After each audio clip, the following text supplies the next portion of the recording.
Personal story segment tonight. One of the most successful entrepreneurs in the country is Donald Trump. He's been an outspoken critic of President Obama's economic policies, including Obamacare. Mr. Trump joins us now from Midtown Manhattan. So how many jobs do your businesses provide?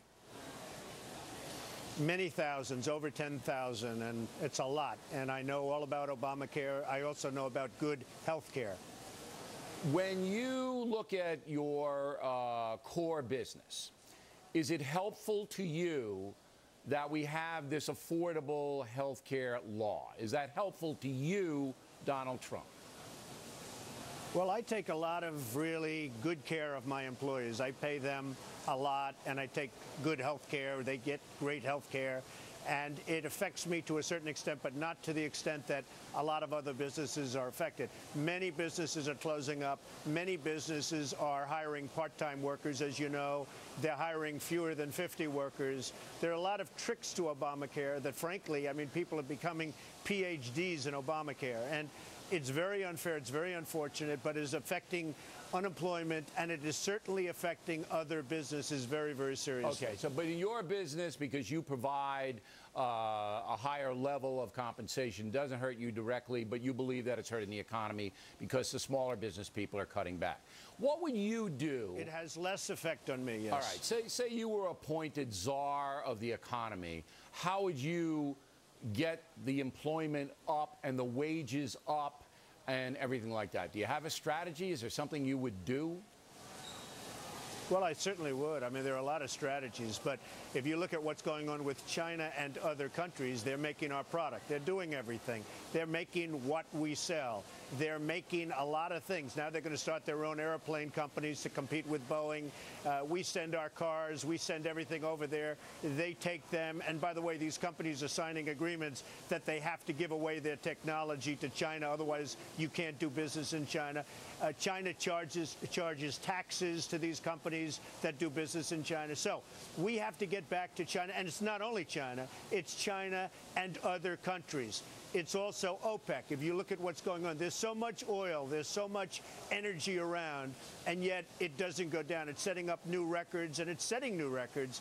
OPEC is laughing at us, how stupid we are, Bill, how stupid we are. So you have to attack China and other countries economically. You have to go back to making product. Our real unemployment number is much higher than the 7.5%.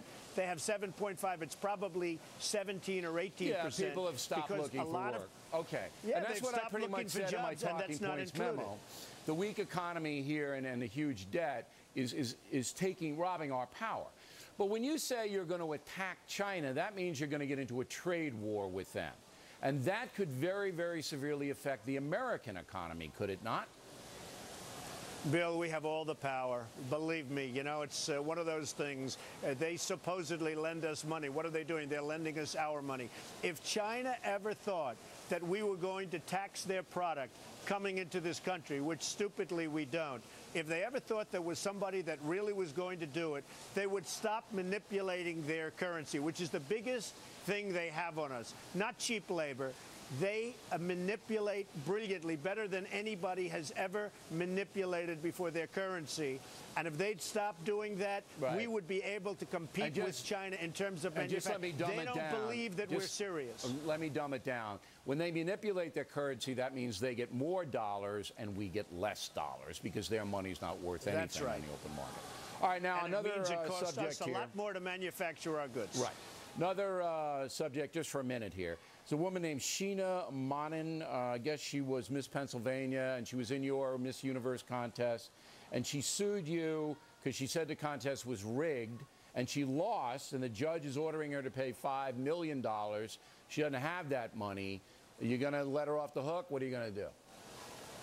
Well, Bill, she said terrible things about me. Now, I know you don't like it when people say bad things about you. She said terrible things about the Miss USA and the Miss Universe pageants, which are stellar, which are fabulous, which are really properly run and doing great. And I thought it was inappropriate. So we brought a lawsuit. She lost $5 million. I don't know quite what I'm going to be doing at this point, but I will certainly let you know. All right. Well, cut her some slack. Make her, this is my suggestion, cut her some slack, but she should pay something. and then give that to wounded warriors or something like that. That's what I would do. Well, I love doing that, and there's nothing better than wounded warriors. There's no better cause. Right. Interestingly, she went on the Today Show, Bill. I thought they were interviewing the winner. They were interviewing her. I said, what's she doing on the show? She said bad things. She paid a big price. All right, Donald Trump, everybody. Plenty more ahead as the Factor moves.